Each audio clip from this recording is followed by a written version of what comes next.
ვიზიარდა შვიდობით ვიყოთ მეგობრებო. ალბომის შემდგომ პირველი დღე გვაქვს ჩვენ მეცნიერთა კონგრესში და იყო ძალიან მნიშვნელოვანი, რითაც დავიწყეთ. შვიდობის ქართული პარადიგმა.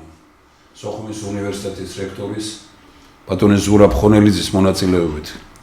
შემდგომ ვაჩვენეთ ფილმი, რომელიც ენერგეტიკასთან არის დაკავშირებული და ეხლა მესამეა ეს, რომელიც პურთანაა დაკავშირებული. ანუ მშვიდობა იქნება მაშინ, როდესაც ენერგეტიკული რესურსები იქნება და პური იქნება.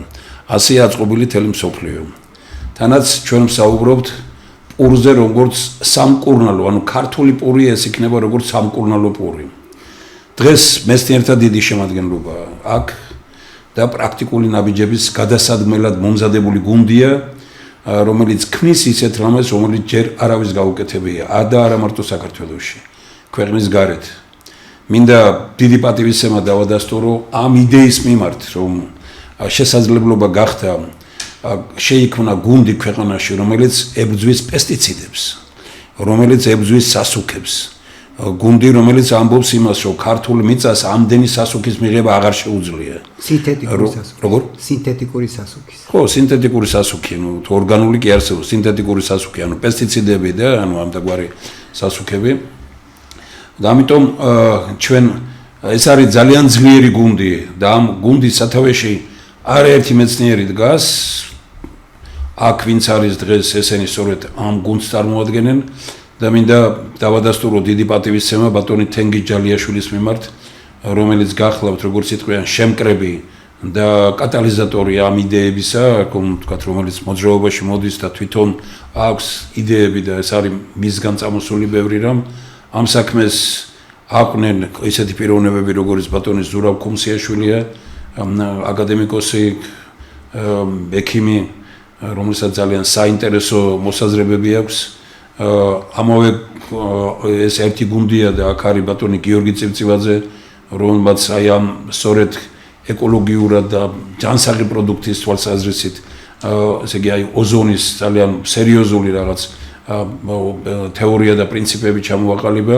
ეს არის ძალიან სერიოზული გუნდი, ახლა ჩვენ ვიცით რომ ამ პესტიციდების წინააღმდეგ ძალიან ბევრი იბრძვის, ნუ ადრეც გქონდა ჩვენ საუბარი რომ აქ თქვენ საუბრობდით, იყო რამაზ გახოკიძე, რომელიც ძალიან ძლიერად ებრძოდა ამას, თენგიზ ისა ჩვენი შოთა ჩხეიძე, რომელსაც წარმოუდგენლად მიუღებელი იყო მისთვის ეს და ძალიან კარგია რომ ეს გუნდი ძლიერდება და ნელ-ნელა საქართველოში ძალას იკრებს ამას.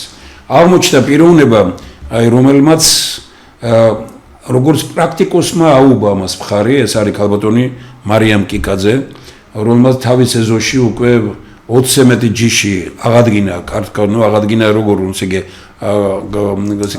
გამრავლებს ქართულ ჯიშებს, პურის ჯიშებს და უნდა რომ 100-მდე აიყვანოს და უნდა რომ სოფლიო მასშტაბით აღიარებული იქნას ქართული პური, როგორც განსაკუთრებული და ეს მეცნიერთა გუნდი ამას ხელს უწყობს. ეს ყველაფერი ძალიან კარგი სოფელია პატარძეული გიორგი ლეონიძესთან დაკავშირებული და მის ეზოში აქვს გაკეთებული და ამავე დროს აზერბაიჯანის საზღვართან 30 გექტარზე დათესა ხორბალი, ძალიან დიდი მხარდაჭერით, ბიზნესის წარმომადგენლების დიდი მხარდაჭერით 30 გექტარი, სადაც ყველა წინააღმდეგობას უძლებს და სასუქზე, ანუ პესტიციდებზე უარს ამბობს და ეუბნებიან ყველა ძალიან ბევრი აგრონომი ეუბნება რომ აი შეიტანე ეს და 2-3ჯერ და 4ჯერ მეტ მოსავალს მიიღებ, მაგრამ ის ამბობს რომ მირჩევნია არაფერი არ მივიღო, ვიდრე სასუქი გავაკეთო. ბედნიერებაა, როცა ასეთი ადამიანები არიან ქვეყანაში. დიდი მადლობა ქალბატონ მარიამს, ის მაინც პრაქტიკოსია, აი მიწასთან მუშაობს და ეს ის ქალბატონია, რომელიც თვითონ უვლის ამას პატრონობს, თვითონ თესავს, თვითონ როგორც იტყვიან პატრონობს ამოდენა მიწას და თვითონ ამუშავებს ამ სიტყვის ორი მნიშვნელობით. ეს არის ძალიან მნიშვნელოვანი და ძლიერი გუნდი. მე და ბატონი ვახში ამ შემთხვევაში წარმოადგენთ ის როგორც გზა ცივილიზებული სახელმწიფოსკენ ამ დიდ გუნდს და ბატონი ვახში აქ ამ შემთხვევაში არის როგორც მართვის სპეციალისტი, იმიტომ რომ ეს ისეთი პროგრამაა, რომელსაც მართვა ჭირდება და ბატონი თენგიზის დაჟინებული თხოვნა იყო, რომ აი მართვის სპეციალისტი ვინმე ყოფილიყო და აი აგერ ბატონი ვახში შვანია, რომელიც მართვის სისტემა მსოფლიოს 7 ქვეყანაშია დანერგილი. აი ასეთი შემადგენლობით ვართ ვერ დღეს და ძალიან კარგია რომ ჩვენ ვსაუბრობთ პროგრამებზე. ჩვენ არ გვაინტერესებს ეს პარტიული და პოლიტიკური დაპირისპირება. ეს არის კატასტროფა და აი ამიტომ დღესაც როცა ვსაუბრობდით ბატონ ზურაბ ხონელიძესთან ვამბობდით იმის თაობაზე რომ ეს დაპირისპირებაში მართალიც რომ იყო უკვე დამნაშავე ხარ. ეს აღარ შეიძლება ესეთი რამ. როცა ქვეყანაში ასეთი მეცნიერები ყავს, როცა ქვეყანაში მეცნიერებს სერიოზული პროექტები აქვს, როცა ქვეყანაში ასეთი პრაქტიკოსები არიან და უდიდესი რამეების გაკეთება შეიძლება და აი აგერ შემოვიტანე წიგნი მინდა ვიცხოვრო ბედნიერებით სავსე სამშობლოში. რომან რურუას წიგნია ეს. თავის ეზო აქცია ბედნიერებით სავსე რაღაც სასწაული ჩვენ ერთი შეგრება ალბათ იგვექნება და ყველაფერი ჩამოყალიბებულია. ბატონ თენგიზ, რა ვიცი, რაც შემეძლო თქვი, მე მინდა დიდი მადლობა გითხრათ თქვენ და ძალიან კარგია რომ აღდგომის შემდგომ ჩვენ აღდგომის დღეებში, როგორც წინა კვირაში აღდგომამდე და შემდგომ წყინვალე შვიდეულის დროს არ ქონდა გადაცემები და ვთქვით რომ გავჩერდეთ რა, ნუ ლანძღავთ, ნუ აკრიტიკებთ ერთმანეთს, გვეყოფა ეს ყველაფერი, საქმეა გასაკეთებელი ამ ქვეყანაში, ხელები უნდა დავიკაპიცოთ ხალხო, საქმე უნდა გავაკეთოთ, რეალობა არის ეგ. და არა ის რომ ტრამპმა აუწია ხელი თუ არ აუწია ეგ არ არის დღეს თავარი არის რომ გქონდეს პური, გქონდეს ენერგია, ცხოვრობდეთ კარგად, იყოთ ბედნიერებით სავსე ქვეყანა, იმიტომ რომ აი ხშირად არის ამის გამოთქვა რომ ჩვენ გვაქვს მიწა, წყალი, ხაერი, სითბო უნიკალური. ამ ქვეყანაში მართლა ბედნიერებით სავსე ცხოვრება უნდა იყოს და ჩვენ დიდარ ქვეყანაში ღარიბად არ უნდა ცხოვრობდეთ. სწორია ბატონ თენგიზ და სიტყვა თქვენ. დიდ მადლობას მოგახსენებთ თქვენ, გაბატონ მარის, ბატონ ვახშის, ბატონ ზურაბს, ბატონ გიორგის, რომ ჩაერთვნენ იმ ამერიკაში უდიდესი გუნდი, რომელიც შექმნა უკვე რობერტ კენედიმ და მოკლე პატარა ინფორმაციას მოგასწვით ყველასთვის საინტერესოა. თქვენ დიდი ურთიერთობა გაქვთ ამ გუნდთან და ეს კიდე ჩვენი დიდი და პირველი რა არის ჩვენი გუნდი შედის იმ დიდ გუნდში, რომელმაც აეხლა ამ ჯანმრთელობის ministrat სეკრეტარი კი ქვია, მაგრამ ჯანმრთელობის ministri ჩვენ გაგებაში ministrია, ხო? რომელთანაც დაინიშნა FDA-ის ანუ კვებისა და წამლების აგენტოს ხელმძღვანელი კომისარი ქვია მათ, ახალი არის კიდე უამრავი ესეთი ახალი 10,000 გაუშვა ამ ჯანმრთელობის სამინისტროდან ფარმა ინდუსტრიის წარმომადგენლები და ისინი და შესაბამისად ეხლა ხან ქონდათ რობერტ კენედის ამ თავის გუნდთან ერთად და გული დამწყდა რომ ჩვენთან საქართველოში ასეთი სამთავრობო გუნდი არ არის, რომელმაც დაარტყა მუშტი და უთხრა კვების მაგნატებს უზარმაზ ჟარს რომ აი ეს სინთეტიკური პიგმენტები ამოიღეთ, აი ეს კონგოს წითელი ისინი ჩამოთვალა. საჭმელი აქციეთ სამლადო. ხო, ზუსტად. ეხლა და აი მე როგორი სიხარულით იმაშებოდი უსმენდი რომ აი ეგეთი კაცი პიროვნება, რომელიც ჩვენთანაც იქნება, რომელიც ამას გააკეთებს, რომ ეხლა მთელი ჩვენი საშიშროება რა არის და ამაზე ჩემზე უკეთესად ბატონი ზურაბი იტყვის, რომ ჩემთვის დიდი პატივია, რომ ასეთი მაღალი კვალიფიკაციის პროფესიონალები, როგორც ის არის, რომ ეს გუნდი შედის იმ დიდ გუნდში და გავხადოთ ამერიკა ისევ ჯანმრთელი, რატომ არ გავხადოთ საქართველოს ისევ ჯანმრთელი და მაჰას აკადემია აქ გავაკეთოთ, აქ ავაწყოთ, აქ ვაჩვენოთ, აქედან დაინერგოს იქა ყველაფერი და აი ამ კუთხიდან მინდა რომ ერთ-ერთი ასეთი ის იქნება სამკურნალო პური და ქაბატონ მარის პირადად მე ძამოა სამკურნალო ღვინო არ ეგ თავისთავად ეგ ისინი ეხლა უყურეთ პურღვინის ქვეყანა ვართ ხო კარგად დანდეთ თქვენ ეხლა და აი პირველი ეხლა რაც არის ჯერ უნდა ვიცოდეთ რომ დღევანდელ დღეს პური როგორ მზადდება ჩვენ პური მარტო გამომცხვარი პური ვიცი და ხოლო მთელი ეს ტექნოლოგია როგორ ხდება ეს სადღაც ჩრდილშია და მე მინდა ცოტა ამ ჩრდილს ფარდა ავხადო დღევანდელ დღეს ძირითადად მაცლეული ხორბალი ყველაფერი უმეტესობა ხდება სინთეტიკური სასუქებით, იმიტომ რომ თქვენ როცა ბრძანებთ ხოლმე სასუქებს, უნდა აუცილებლად გავმეჯნოთ სინთეტიკური სასუქები, როგორც არის აზოტი ისენი, ეს არის სადღაც ხო, სინთეტიკური სასუქები და ორგანული სასუქები. ახლა ორგანული სასუქები არის მთელი კლასიფიკაცია. დღეს უამრავი საუკუნეებია ორგანულ სასუქს ხმარობდა საქართველოში, ნაკელს, გამოუწვარ ნაკელს შექონდათ. ახლა ბიჭები არიან, რომელსაც ამ გამოუწვარ ნაკელს კიდევ გადაამუშავებენ ჭიაყელებით, ისაც უკეთესია და ჩვენ შემოგვაქვს უფრო უკეთესი, ეგრეთ წოდებული აპირველი ბიოსასუქი, რომელიც არის წარმოებული ჭიაყელების მიერ ოღონდ ფოთლიდან. რატომ? იმიტომ რომ ფოთოლში გროვდება ყველა ის მიკროელემენტები და ყველაფერი. დღეს ქონდა განხილვა, დეტალური განხილვა ქალბატონ მარისთან ერთად, თუ როგორ გვინდა ავაწყოთ სამკურნალო პურის საწყისიდან, მარცვლიდან დაწყებული, გათავებული გამოცხობამდე. ხო, პირველი რა არის, რომ ხორბალი თავისთავად ყველა უყურებს ხოლმე აი ამ ცილებს, რომელიც არის აი ამ იმაზე გამოსახული. ეს არის პირველი არის მონომერი გლიადინი და პოლიმერი გლუტენი. აი ამათი ურთიერთობით იქნება გლუტენი, რომელიცაც ცხობის წებოვნება რო აქვს, სწორედ ეგ არის. აი ეს თუ არ განეიტრალდა გლუტენი, ეს ძალიან საშიში ის არის. ეს არის პრიონცილის მაგვარი ისა. შესაბამისად, ამათი რაოდენობა შეფარდება არის გადამწყვეტი ქართულ ხორბალში. ამის გარდა ხორბალს როდესაც ამზადებენ, ძირითადად აშრობენ გლიფოსფატით. ეს არის მე ვერავინ ვერ დამარწმუნებს, რომ იმ გამშრალ ხორბლიდან ამ გლიფოსფატს ვინმე როგორმე შესვლის. ეს არის ჩამჯდარი უკვე ამ იმაში. შესაბამისად, ის ხორბალი რო იფქვება, ის გლიფოსფატი ფქვილში გვაქვს და იმ გლიფოსფატით ფქვილს პულს აცხობენ და გლიფოსფატი არის კანცეროგენური. და ამაზე მონსანტას უზარმაზარი მილიონები გადაახდენეს დაავადება რო ქონდათ იმ პირებმა, რომ ამ გლიფოსფატის შედეგად მათ დაემართათ ძალიან მძიმე კიბოს დაავადებები. შესაბამისად, ისმის საკითხი, რომ ჩვენ როგორ გავაკეთოთ პური ჩვენი ბავშვებისთვის, ჩვენი ერისთვის, რომ იყოს სამკურნალო, რომელიც შემდეგ ეს გაუზიაროთ, ეს გამოცდილება ესა რობერტ კენედის გუნდს. პირველი რაც არის, რომ ჩვენ უნდა ღია გრუნტში აუცილებლად გავაკეთოთ ეს, რასაც ქალბატონი მარი აკეთებს და თქვენი უზარმაზარი მადლობა, რომ დაეხმარით, რომ მოუძებნეთ ისეთი, სადაც არ არის შხამქიმიკატები შეტანილი და ძირითადად არის.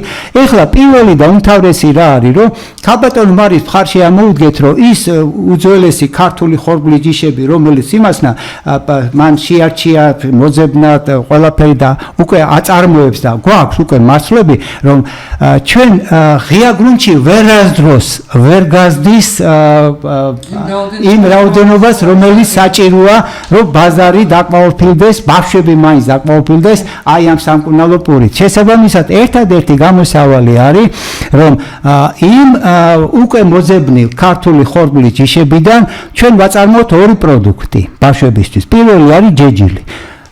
ბატონო ზურაბ, ჯეჯილი. მოგესალმებით, ქრისტიანს დგა, მივესალმებით ჩვენს ტელემაყურებელს, მადლობა მოწვევისთვის. ბატონო ზურაბ, ვიდრე თქვენ იტყოდეთ, ეს პიროვნება არის, რომელმაც რაღაც ქართული ღვინოსთან დაკავშირებით თვითონ მითხრა წეღან, რომ შემდგომი იქნება ქართული სამკურნალო ღვინო და კიდე ეს ის პიროვნება ხშირად მე ვსაუბრობ და ეგერ უკვე პირდაპირ მინდა წარმოვადგინო, რომ ეს პიროვნება, რომელმაც შავი ზღვაში აძველებს, პრაქტიკულად ძირზე აქვს, აძელებს ღვინოს, სასაულ რამეებს აკეთებს და ძალიან მიხარია, რომ იმ 50 კაცში, რომელიც პირველი გამოქვეყნდა, აი ვინც თქვათ საჭიროა, რომ სამომავლოდ ქვეყნისთვის ბატონი ზურაბ კუმსიაშვილი ერთ-ერთი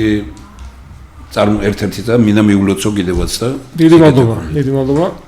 აი გავაგრძელებ თემას. რაც შეეხება ჩვენ პროდუქციას, რასაც მივირთმევთ, რასაც ყიდულობთ მარკეტებში, ბაზრებში და ასე შემდეგ. მე ადრესს მეთქვია სხვა გადაცემებშიც და ეხლაც გავიმეორებ, რომ საგრძნობლად არის შემცირებული მიკროელემენტების და მაკროელემენტების რაოდენობა, რაც ადამიანის ორგანიზმისთვის სასიცოცხლოდ მნიშვნელოვანია.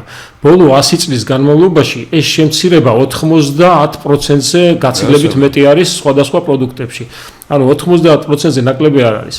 ეს არის საგანგაშო მდგომარეობა და ეს ყველაფერი გამოწვეულია იმ პესტიციდებით, იმ შხამებით, რითიც ჩვენ ვშხამავთ ჩვენი სოფლის მეურნეობის პროდუქციას.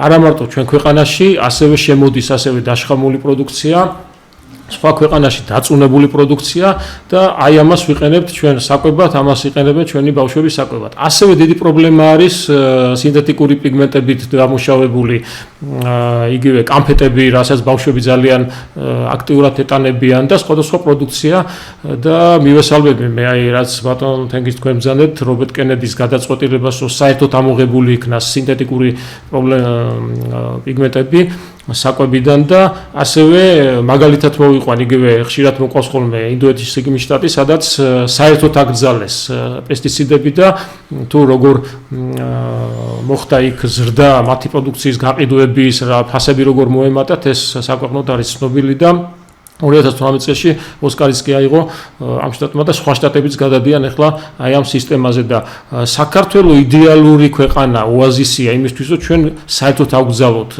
ეს პესტიციდები მე ახლა ადრეც მithქვია ვიმეორებ ეს არის ის შხამები რომლითაც ვშხამავთ ჩვენ სოფლის მეურნეობის პროდუქციას ინსექტიციდები რომლებიც მიმართული არის მწერების საწინააღმდეგო სხვადასხვა ინსექტიციდები სხვადასხვანაირი არსებობს და არის ისეთი რომელიც პირველ რიგში ნერვულ სისტემაზეა მოქმედებს არის ისეთები რომლებიც მოქმედებს გამრავლების სისტემაზე და ეს როდესაც ხდება ჩვენ საკვებში უკვე ჩვენზეც მოქმედებს და ბოლო 50 წელიწადში შესწავლილი არის ახალგაზრდებში ტესტოსტერონის რაოდენობა შემცირებული არის 50%. ეს უკვე დემოგრაფიაზე, ქვეყნის დემოგრაფიაზე მოქმედებს.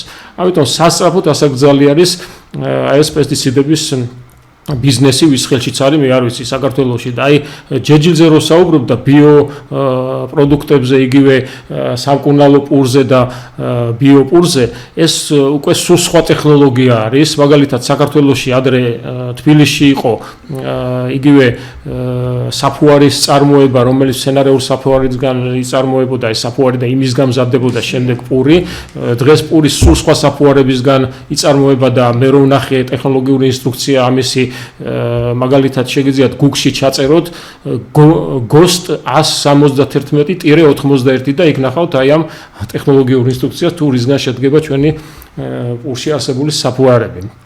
და საფუარი განსაკუთრებით ყველაზე საუკეთესო არის ყურძენზე რო ედება. აი მაგალითად განსაკუთრებით შესამჩნევი არის შავ წითელ ყურძენზე, საფერავის ყურძენზე თეთრად რო ედება გარედან. ამას კრაზანა აკეთებს სხვათა შორის და კრაზანის აი ეს სოკოები არის, რომელსაც მოაქვს და აი მისგან დამზადებული საფუარი არის შესანიშნავი და მისგან დამზადებული პური მართლა სამკურნალო იქნება თუ ის ხორბალიც ბიო მოყვანილი იქნება და იქ არ იქნება ყანაში დასხმული მაგალითად ისეთი პესტიციდი როგორიც არის თაგვების საწინააღმდეგო ზოოციდები რომელსაც ფართოდ მოიხმარენ ჩვენს ქვეყანაში და ასევე აი ბატონ თენგიზში თქვენ აღნიშნეთ როგორ ამუშავებენ შემდეგ როგორ აშრობენ აი ეს ყველაფერი არის ძალიან სამწუხარო და აი ჯეჯილი რომელიც ახსენეთ ჯეჯილი პრაქტიკულად შეუცვლელი პროდუქტი არის თუნდაც ონკოლოგიური პაციენტებისთვის იმიტომ რომ იქ იმდენი მიკროელემენტი არის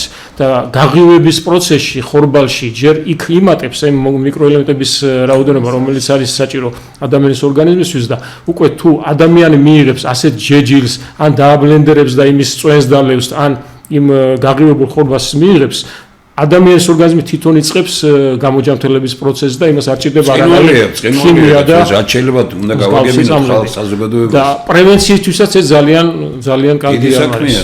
ეს კითხვა მაქვს ბატონ გიორგისთან, რომ მე თავს დავდებ, რომ ქაბატონ მარის მიერ მოტანილი ხორბლის ნიმუშები იქნება დასნებოვანებული სხვადასხვა მიკრობებით. იქნება აგვიხსნათ როგორ გამისუფთავებთ სანამ მე რაოდენობას გაუზდი ვერტიკალურ ფერმაში აი ამ ხორბლის გასუფთავება მჭირდება ყოველგვარი მიკროორგანიზმებისგან.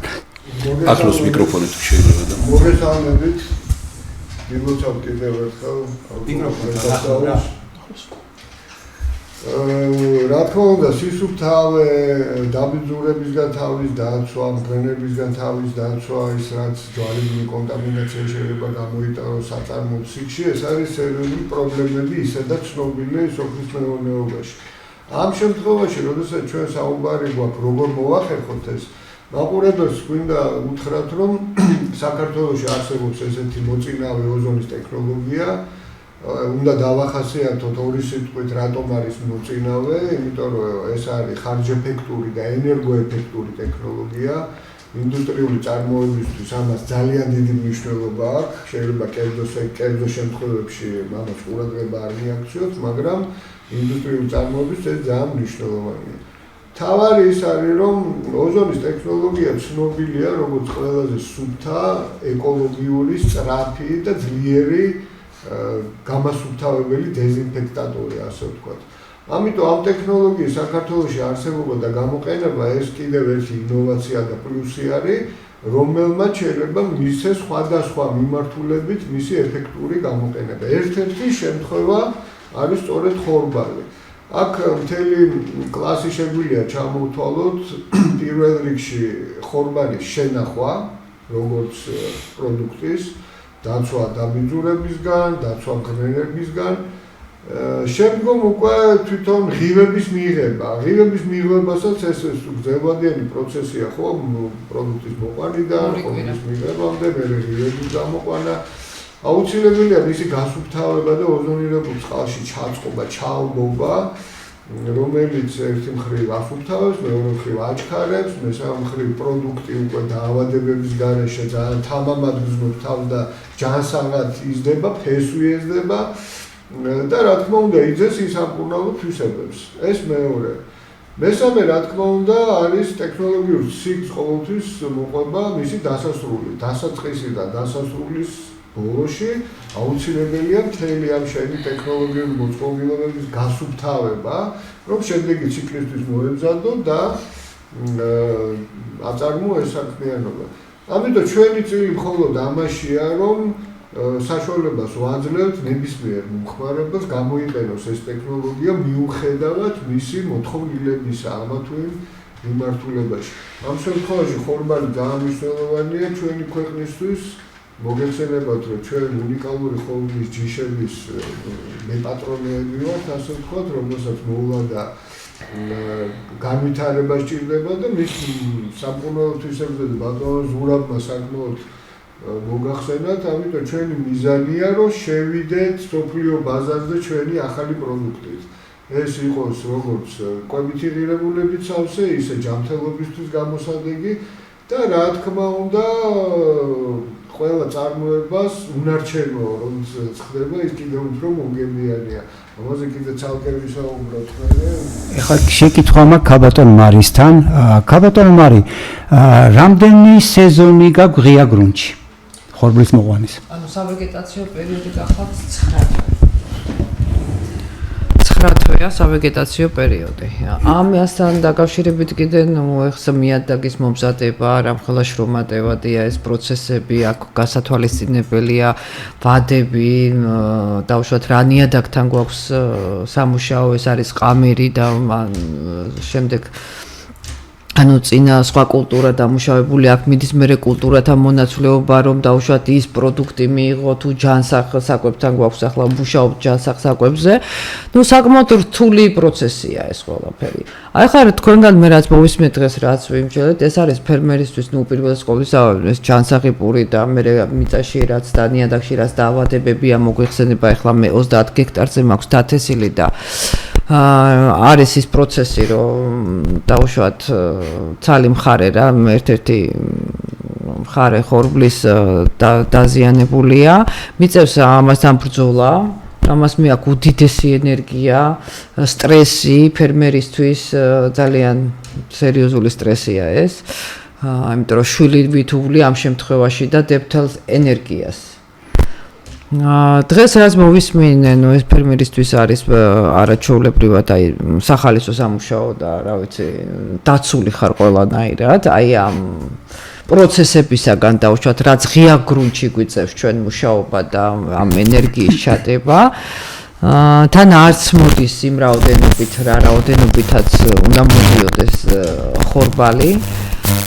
და ნუ ასე ვართ წვალებაში და ეხლა ეს არის ჩვენთვის 60, რასაც ქვია. ეხლა ამ 64 ნებისმიერ პატარა დეტალებში თუ ნებას მომცემთ ამ 64-ზე ვილაპარაკობთ, იმიტომ რომ თქვენ გაქვთ ერთი სეზონი და მე გთავაზობთ მინიმუმ 12 სეზონს და ჯეჯილისთვის უფრო მეცაც. იმიტომ რომ ჯეჯილს უფრო ცოტა დრო ჭირდება. რა არის დღევანდელ დღეს სოფლიოში ერთადერთი რომელიც დაუპირისპირდება უპესტიდო და უიმისოთ ყოველგვარი შხამქიმიკატების გარეშე, ეს არის ვერტიკალური ფერმები, რომელიც ამ პატარა ოთახშიაც კი შეიძლება 1 ჰექტარზე მეტი მოსავალი მოიყვანო. თანაც 12 თვე 12 თვე უსეზონოდ მთელი ბედნიერება რა არის იმაში, რომ იქ არის ყველაფერი შექმნილი იმისათვის, რომ პროცესი გაღივებიდან მოსავალნოთ, გინდა ჯეჯილამდე, გინდა ხორბლის იმამდე არის ძალიან შემოკლებული, ერთ თვეში ეტევა და შესაბამისად აქ შეგვიძლია სწორედ ის მიკროელემენტების ბიოსაკვებით, იმიტომ რომ ჰიდროპონიკაში სწორედ ის მიკროელემენტებს ვაწვდით იმ ფოთლიდან, რომელსაც ჭიაყელის მიერ არის გადამუშავებული და რომელიც შემდეგ მიეწოდება მისი ხსნარის სახით. დღევანდელ დღეს მსოფლიოში გამოიყენება და ამერიკაშიაც გამოიყენება ჰოგლანდის ხსნარი, რომელიც საკმაოდ ძვირია, 10 ლიტრა 110 евро ღირს და ის ყველაზე სწრაფად იხარჯება და შესაბამისად აქ ერთი კაცი გვაკლია, რომელიც ენერგიებსაც ამირა ნაფციაური, რომელიც უკვე ჩვენ გადაცემა ქონდა მაჰასთვის, მაჰა 2 და იქ უკვე ბატონმა ამირანმა ჩაგვირთო, რომ რაც შეიძლება თვითღირებულება ამ ვერტიკალური ფერმისა, ამ ენერგიისა და ამისა, ესე იგი თუ ჩვენ ჩავანაცვლოთ ჰოგლანდის ხსნარს, აი ამ ჭიაყელით მიერ გადამუშავებული ადგილობრივი ფოთლებიდან წარმოებული იმით, მანამდე ჩვენ რატომ გვაწყობს ოზონის ჩართვა არა მარტო ვერტიკალურ ფერმებში, არამედ მანამდე ღია გრუნტშიაც, იმიტომ რომ ბატონი გიორგიმ თუ მე არ გამისუფთავა ის ფოთლები, სანამ მე ჭიაყელას მივცემ, მანამდე ის პესტები და ის უბედურებები არ მომცემ საშუალებას, რომ ფერმერს გაუზარდო შემოსავალი რით, ნატურალური პიგმენტებით. მუსტი რო დაარტყა რობერტ კენედიმ, რომ სინთეტიკური პიგმენტები ავგზავნოთო, რით უნდა ჩავანაცვლოთ? თუ არა ნატურალური პიგმენტებით. შესაბამისად ნატურალურ პიგმენტებზე ფასები იქნება ყოველთვის, ვერასდროს ბაზარი ვერ გაჯერდება ნატურალურ პიგმენტებით. სინთეტიკური პიგმენტები ნავთობიდან წარმოებული, რა თქმა უნდა, ტონობით იყო და იაფი იყო და მას ვერაფერი ვერ შესვლიდა. ეხლა როცა მუშტი დაარტყა და თქვა, რომ ბავშვების დაავადება იწვევს ეს ისენი და შესაბამისად უნდა ავგზავნოთ, ამის შესეგად ისმება უკვე საკითხი, რომ აუცილებელია რომ უნდა ჩავანაცვლოთ. აი ეს აუცილებელია რომ ჩავაცვლოთ, ჩვენი გუნდი მუშაობს ამაზე. და აი ჩვენი გუნდი მინდა რომ აი ჩვენმა გუნდმა სწორედ ის შექმნას, აი ეს საჩვენებელი, სადემონსტრაციო, სასწავლო და მე უდიდესი მადლობა მინდა გადაუხადო ბაქსუდის საერთაშორისო სკოლის გენერალ დირექტორს ბატონ სანდროს, რომელმაც თქვა, რომ ჩვენი სკოლა მიესალმება აი ამ საპილოტე დონეზე აწყობას ჩვენთან და ბავშვები ჩავაბათ, იმიტომ რომ ის ბავშვები მე-9 კლასელები მანდ მუშაობდი, მე არნახული ენთუზიაზმია და ქალბატონ მარის ეყოლება არნახული ასისტენტები, რომელიც არის უზარმაზარი ენთუზიაზმით, ხო? თანაც ინგლისური იციან, ქართულზე უკეთესად მე მგონი იმ ბავშვებმა ინგლისური სკოლა არის. თან ყველაფერი აქვს, თუმცა ფოთოლის ყველაფერი ისე ნედლეული აქვს უკვე. იქ ხო, არა, უბრალოდ არა, ჩვენ გვჭირდება რაც მეტი ვიცით, ისა ენები მით უკეთესია. მე საფრანგეთში რო ვიყავი, მაიზოლებდნენ რომ ფრანგულად მელაპარაკა, იტალიაში მუშაობდი, იტალიურად მელაპარაკა, გერმანიაში გერმანულად მელაპარაკა და ბოლო-ბოლო იოლად გამოვედი, რომ სამეცნიერო ენა მსოფლიო არის ინგლისური და უცხოენები დავამთავრე, ამიტომ რომ ინგლისური მესწავლა და ინგლისური მქონოდა ეს. ესე იგი პრაქტიკულად ჩვენ ქართულად უნდა ავაწყოთ ყველაფერი, ქართული ჭიაყელით, ქართული ტვინებით, ქართული ბავშვებით და ქართველი ბავშვებისთვის და არა მსოფლიო ბაზარზე გავიდეთ. არა, ჩვენი პური ჯერ ბავშვებს უნდა მოვახმაროთ. აქაურ ბავშვებს.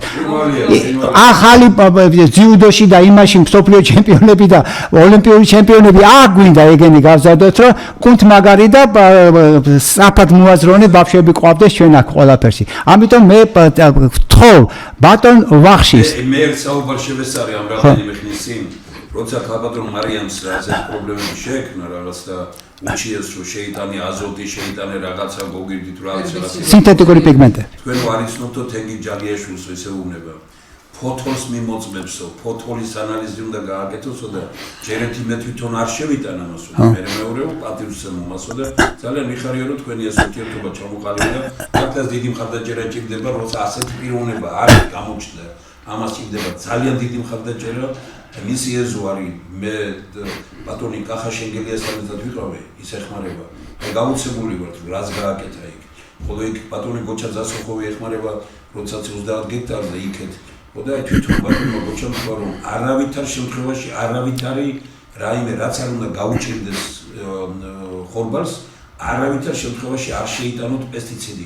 არ არის ბედნიერება, როცა ასეთი მეწარმეები მოდიან, როდესაც ადამიანებს, ვისაც გარკვეულწილად ფინანსური შესაძლებლობები აქვთ, იბრძვიან ხარისხისთვის, ეს უნდა დაფასდეს. ბატონ თემურას, ერთი შეკითხვა მაქვს თქვენთან. FDA-ის, ანუ Food and Drug Administration 20 წელია ეხვეწებიან ჩემნაირი მეცნიერები და ისინი, რომ გაშინჯეთ აი ეს სინთეტიკური პიგმენტები და ისინი, რომ იწვევს დაავადებებს, არის ისინი გადადო და ეხლა როცა ახალი კომისარი მოვიდა დაინიშნა რა, ეგრევე დაარტყა ხელი და თქვა რომ აბრძალოთ. ესე იგი პრაქტიკულად იაფი და რიჩავანას თუ არა, ის კი დაავიწყდათ რომ იმ ბავშვების ჯანმრთელობა ტრილიონები ღირს. ეგ არის ჩვენთვის უმთავრესი, რისთვის მუშაობთ, რისთვის ცხოვრობთ, რომ ჩვენი ბავშვები იყოს ჯანმრთელი, ხო სწორია? მე ყველას ბაბუა ვარ, ესე ვაცხადებ. შესაბამისად, ჩემთვის არ არსებობს ეს ამერიკელი ბავშვი იქნება, ქართველი ბავშვი იქნება თუ პორტუგალიელი ბავშვი. ყველა ბავშვი უნდა იყოს ჯანმრთელი და მათი ჟივილხივილის და იმაში ჩვენ ხელი უნდა შევუწყოთ. ამიტომ მართვის სისტემები აბსოლუტურად დანგრეულია, აბსოლუტურად მოთხრილია ყველაფერი. ამერიკაშიაც და ჩვენთანაც. ამიტომ ბატონი ვახშის მინდა ვთხოვო, რომ აი გარკვეულწილად ზას მისვა მე რომ შეკითხო უნდა გისვა. მე შეკითხვის გარეშე გიპასუხებთ ერთ რამეს, რომ ორი დიდი მწერალი იყო ქუთაისში. ანუ ბევრი, ორს ვამ. რეზო ჭეიშვილი ოტიოსელი. ჩვენ მერთად მივიღეთ გადაწყვეტილება, რომ თურქული პროდუქტი კვების არ გაყიდულიყო ქუთაისში. ვიცი. ფოთოლი ფქვილი, კათამი, ყველაფერი იცით რომ ქიმიურად ამუშავებენ და კატასტროფა იყო და ეს ორი დიდი მწერალი ქუჩაში იდგა. იმისთვის რომ ფათოღლი ფქვილი არ შემოსულიყო და ჩვენ იძულებული გავხდით დაგვეცვა ყველაფერი ამისგან. ეს ჩემში მე მამაჩემმა ყველა სოფლის არ არსებობს სოფლის რაიმე ოპერაცია, რომელიც შესრულებული არ მაქვს. და აი კიდევ ერთხელ ვიმეორებ, რომ საქართველოს ბედნიერება არის დაკავშირებული ვიღაცამ უნდა დაკრას ხელი. მე რომ მქონდეს დღეს უფლება, დღესვე ვიტყოდი რომ აბსოლუტურად ყველანაირი პესტიციდის შემოტანა აიგზავნოს, დაფინანსდეს აი ესეთი ორგანული სასუქების წარმოება ქვეყანაში და ჩვენ ვიქნებით სანიმუშო ჯანმრთელობით, სიჯანსაღით, აზროვნებით, ინტელექტით და მომავლით ქვეყანა. ხო, ეხლა თქვენთან და ორივესთან მაქვს, იმიტომ რომ თქვენ მე ორგანიზაციულად უნდა უზრუნველყოთ, ჩვენ ერთს ავაწყობთ. ჩვენ არ იცით რა გელოდებათ. ხო, ჩვენ ერთს ავაწყობთ, დავხვეწავთ, გამოვაკრისტალებთ და წარუდგენთ მაჰას აკადემიას და რობერტ კენედის, რომ იმათ თავიანთი ისინი ამერიკაში დანერგონ სკოლებში, იმიტომ რომ ჩვენთან უკვე ილონ მასკის ძმა 100,000 სკოლაში ნერგავს ვერტიკალურ ფერმებს, რომ ბავშვებს მიცეს real food, ნამდვილი საკვები. ეხლა მე მაინტერესებს, რომ ძალიან გაუჭირდა ილონ მასკის ძმას კიმბერმას 100,000 სკოლაში როგორია ბავშვებისთვის ყველაფრის აწყობა და მიცემა ისინი. ეხლა მე ბატონ ვახშისთან და თქვენთან მაქვს, რომ ორგანიზაციულად ჩვენთვის უფრო ადვილია აწყობა, გაკეთება და შეთანხმება. აი დღეს უკვე პრაქტიკულად ყველა ისინი თაროებზე დავაწყეთ, რომ ვინ რაზეა პასუხებელი და ყველაფერი. მაგრამ მე ამისი ორგანიზაციულად რომ მასშტაბირება მიეცეს, ამას ჭირდება თქვენი და ბატონი ვახშის ჩართვა და ამისი მართვა შეიძლება ითქვას და ბატონი ვახშის იქნებ მოუწიოთ ეს მიკროფონი, რომ მისი მოსაზრება ძალიან საინტერესოა მართვის სისტემების თვალსაზრისით და მე თქვენ ორგანიზაციულად რომ შეიძლება რომ ქართული ტელევიზია გახდეს სასწავლო სადემონსტრაციო ამისთვის. დიდი მადლობა. რაღაც უნიკალურ მოვლენას აქვს ადგილი. მე ცოტა მქონდა ურთიერთობა ამ პროდუქტებთან ჩაის ამბებზე ვიყავი დაკავებული და მახსოვს რომ ჩვენს ბუკლეტებში გვეწერა ჰიპოკრატეს ოცნება გახსოვთ. წამალი უნდა იყოს საკვები და საკვები უნდა იყოს წამალი. ეს ჯერ როდის ესე იგი მე-4 საუკუნე იყო რა, მე მგონი ჩვენ წელთაღ რიცხვამდე ჰიპოკრატე. მაშინ ეს დაწერა. რაც მეტი დრო გადის პირიქით შორდებით აი ამ სტანდარტს და აი ახლა თქვენგან დაწყებული ეს ამბავი თანაც აქ რა მომწონს რომ ძალიან ასე სისტემურად არის მიდგომა სისტემური არის განხორციელებული აქ ესე იგი სისუფთავის დაცვა წარმოება ტექნოლოგია სამედიცინო მიმართულებით როგორ უნდა იყოს ეს ყველაფერი უზრუნველყოფილი და რაც ყველაზე მთავარია ესე იგი ჯანსაღი პროდუქციის მიღება და მისი განხორციელება და აქ ჩვენ ხორბალზე ვლაპარაკობთ მაგრამ სინამდვილეში ეს ეხება ყველანაირ საკვებ პროდუქტს და ჩვენ ვიცით რომ ყველანაირი საკვები პროდუქტი რომელსაც ჩვენ ახლა ვღებულობთ და სამწუხაროდ 80% ვიცით რომ შემოდის და ის რომ შემოდის იქ კიდევ უფრო მეტია საწამლავი ამას რაღაცნაირად ესე იგი უნდა მოვაროს კაცობრიობა უნდა კარგია რომ აი ასეთი მასშტაბური პროექტი იწყება საქართველოში იწყება აი იმ ინტელექტუალური ძალის მიერ რომელიც გაფანტული იყო უცხოეთში და აი ახლა საქართველოში არიან და როგორც ბატონ ფენგიზმა რამოდენიმეჯერ ხაზგასმით თქვა რომ ყველანაირი ეს ღონისძიება და ეს საქმიანობა და პროდუქციის ასეთი ხარისხის მიღება აი აქედან საქართველოდან უნდა დავიწყოთ. რა თქმა უნდა აქ ძალიან დიდი მნიშვნელობა აქვს ორგანიზაციულ საკითხებს და მე ძალიან მომეწონა დღეს იქ მოთელვასავით რო ქონდა საუბარი რომ თქვენ მიაქციეთ იმას ყურადღება რომ არ გვინდა ჩვენ მასშტაბური და დიდი წარმოებები უმჯობესია პატარ-პატარა და ადგილებზე სადაც ხალხი ცხოვრობს რომ დასაქმება იყოს და შემოსავალი ხო ესე იგი პირდაპირ ნებისმიერ სოფელში იქ სადაც იქნება ეს პროდუქცია იქ სადაც იქნება პროდუქცია სასუქი sadაც იქნება პროდუქცია ხორბალის რომ იქ იყოს რაც შეიძლება მეტი სამუშაო ბიოსასუქი იხმარეთ რა სასუქი აღარ იხმაროთ ბიოსასუქი იხმარეთ ბიოსასუქი რა თქმა უნდა ბიო ეკოლოგიურად სუფთა ბიოსასუქი და რა თქმა უნდა ძნელი ამას არ მიესალმო და არ მიიღო მონაწილეობა ამაში თუ მithumedes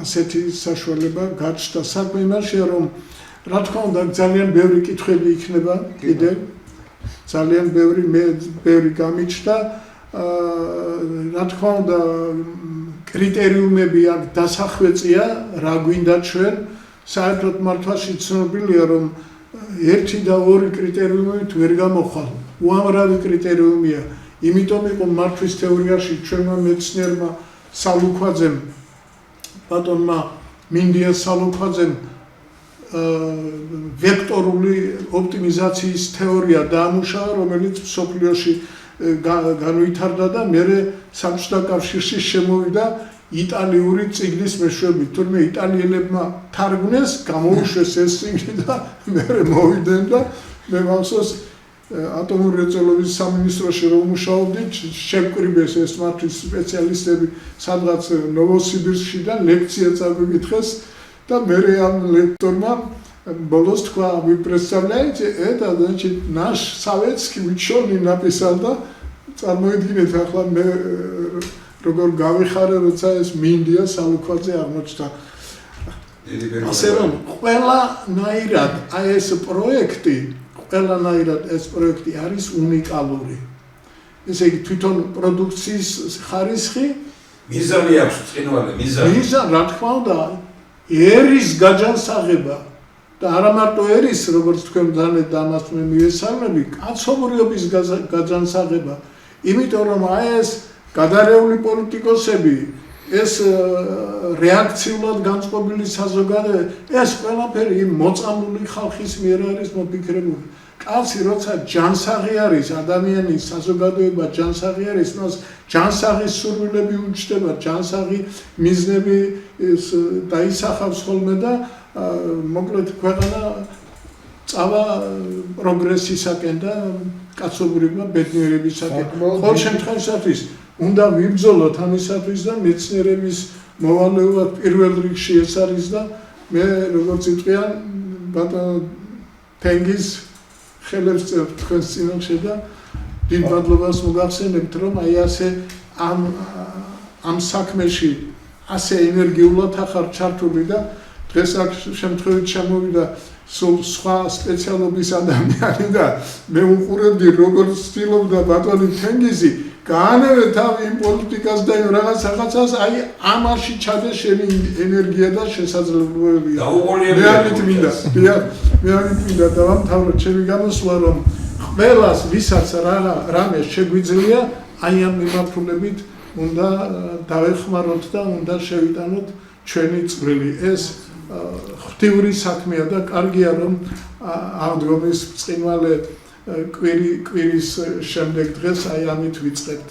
დიდი ბატონობაში თქვენ ძალიან მე უბრალოდ მინდა ვთქვა რომ როდესაც გარკვეული გუნდი და პირველ რიგში ბატონ თენგიზი შეხვდა ბატონ გოჩას იმის შემდგომ რამდენჯერმე იკითხა და იქნება ძალიან დიდი საერთაშორისო ასე იგი აქ იქნება საერთაშორისო ინოვაციური ალიანსი და ძალიან სერიოზული დოკუმენტი მზადდება ქართული სიმდიდრეები ანუ ინტეგრალური რესურსები საქართველოს და ეს წიგნი გამოვა 30 მაისისთვის და იგეგმება დიდი პრეზენტაცია.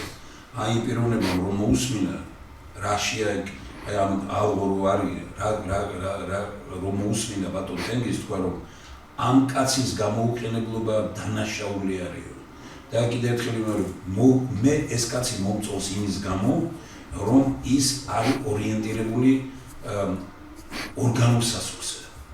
ისევე როგორც გზახსნისა თავის დროზე ზვიად გამოსახულდიას დროს გამოიცა რამას გახოგიძეს, გამოიცა რატომ? იმიტომ რომ აი იქ იყო ჩადებული ძალიან ბევრი რამ ასეთი. მაგრამ ყოველთვის გაწყდა ვერ გაგზავნა. აი ახლა ისეთი კაცი მოეკიდა, ახლა შეიძლება არ გაწყდება. და აი ყველაფერი უნდა შევუწყოთ. ამ შემთხვევაში მე და აი ქალბატონი მარიამი ერთ-ერთი მთავარი საყრდენია ამ საქმეში. ერთი წამით სულ შეიძლება რა ძალიან აქ თხოვთ რომ მე მივესალმები ყველა გეოლოგის, ყველა იმას რო წიაღისეული და რა გვაქვს საქართველოში და ერთი სულ ყველას ძალიან დიდი გულის ტკივილით მინდა შევახსენო, რომ ყველაზე დიდი წიაღისეული ეს არის ტვინი. ქართული ტვინი და ქართული ტვინი მაპატიეთ რა, ქართული ტვინი თუ არის ესე იგი შეიქმნა ის ტრილიონობით კავშირები მილიარდობით ნეირონებს შორის ბეტაშვილის ინსტიტუტში ვიყავი ასპირანტურაში და ეს იყო უზარმაზარი მეცნიერებთან მაშინ გამეხსნა თვალები თურმე რა საოცრება ხო ეს ტვინის ისა ფუნქცია და თუ ჩვენ ტვინს არ მივაწოდეთ ყველა ის მიკროელემენტები ყველა ის საკვები რომელიც ჩვენი წინაპარი იყო ტვინი გამოტვინდება მაპატიეთ რა და ჩვენ უამრავი ხალხი ყავს მსოფლიო ჩემპიონები ოლიმპიური ჩემპიონები ყველა მათ და ყველა ბავშვებს და ყველა ადამიანს რაც ჯამთელი საკვები მიეწოდება ჯამთელი ისენი და ეხლა მე მელაპარაკა ბატონი ბახში შემახვედრა ისა რომ არის ასეთი პროგრამები რომ წარსულზე მელაპარაკა წარსულზე არა მომავალზე ავეწყოთ მომავალზე ვილაპარაკოთ რა უნდა გავუკეთოთ იმ ბავშვებს იმიტომ რომ ჩვენ წარმავალი ვართ ისინი მომავალი და თუ იმათ არ მივეცით ის საკვები რომელიც ჩვენ გავიზარდეთ ჩვენ დროს არ იყო ისეთი გაუბედურებული და ისინი ხო აი ამის შესაბამისად ჩვენ გვინდა რომ მომავალზე ორიენტირებული მეცნიერთა კონგრესი იყოს თქვენი ნებართვი და ჩემთვის დიდი პატივია და მე თქვენთან მაქვს კითხვა აი პირადად თქვენთან რომ თქვენ გაქვთ უზარმაზარი გამოცდილება ორგანიზაციულ საკითხების, იმიტომ რომ გეჭირათ ისეთი თანამდებობები. ეხლა თქვენ როგორ გესახებათ, რომ აი ავაწყეთ ბაქსუდის სკოლაში ერთი ისა და შემდგომ მეორე და მესამე ნაბიჯი ამ აწყობილის როგორ დაინერგება ბატონი ვახშიდა ის თქვენი თუ ჩვენ დანერგილ ამ აწყობილ რაღაცას არ მიეცით მასშტაბირება და გარკვეული სწორად მართვის ისინი, მაშინ ეს იქნება რაღაცა პატარა კუნძულივით, რომელსაც რა ვიცი, აი ეგ მინდა რომ თქვენ შეგიკითხოთ. ამოცანა იქნება დღესაც არის და იქნება ის რომ ყველა რეგიონში იყოს მაგალითად ასეთი რამ, რასაც თქვენ აქ გააკეთებთ, იყოს მაგალითი რომ როგორც აქ ბატონო ვახშილი თქვენი სიტყვები გაიმეორა რომ სამუშაო ადგილები შეიქმნება, გაკეთდება ბევრი რამ. ჯერ ერთი პირველ რიგში მაგალითი უნდა მივცეთ. ჩვენ ესენი რო გამოვეცეთ საციალიზებულს მინდა ვიცხოვრო ბედნიერების აღსანიშნავად. ეს კუნძულია. აი შეხედეთ როგორ არის ამის შემდგომ ბატონმა რომან გურუამ მიმართა ხელისუფლებას და უთხრა 100 შევქმნი ასეცო 100 მე ვდებ ამას ჩემსას ჩვენ 1000 და 100.000 რა თქმა უნდა ესაა გასაკეთებული აი ეს იქნება ხო და აი ამიტომ ეხლა თქვენ ხوارისნობთ ერთმანეთს ნუ მე მხედრობაში მაქვს რომ ძალიან ბევრი ჩვენმა მესიანთა კონგრესში მოხდა ეს გაცნობები ხო აი თუნდაც მარიამთან მე ეზოში ვნახე პირველად მახსოვს დედაჩემს და წინააღმდეგ შეყავდა კრუხი. ამ ეზოში ვნახე მე რამდენიმე კრუხი და კრუხით გამოსდილი წიწილები. და ისინი ამბობენ რომ ყველაფერი ორგანული და საოცარი გაოცდი, როდესაც თქვა მისი დედა, ოჯახი, მთლიანად ლაპარაკობს, ეს არის ბედნიერება და უკვე რიგია იმაზე დამდგარი რომ ამ ხორბალს ვინ იყიდის და ვინ წაიღებს.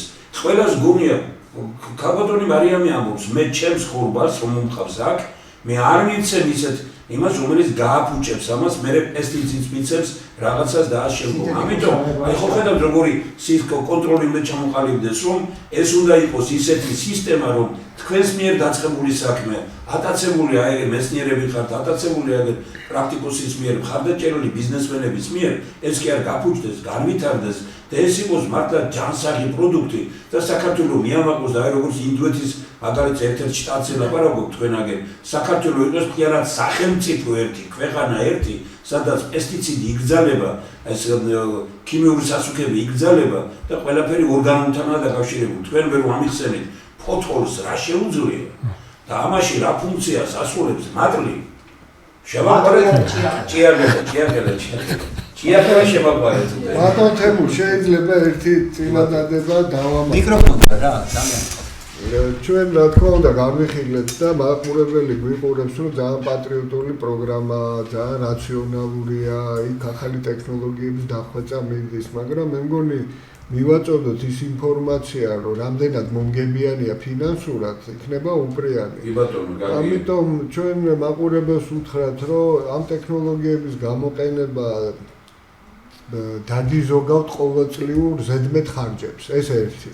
ამ ტექნოლოგიის გამოყენება გაზრდის თქვენი პროდუქტის ხარისხს და შესაბამისად მის ღირებულებას. ამ ტექნოლოგიების გამოყენება გაგიუმჯობესებს ჯანმრთელობას და შესაბამისად სამედიცინო და წამლების სხვადასხვა ხარჯებს.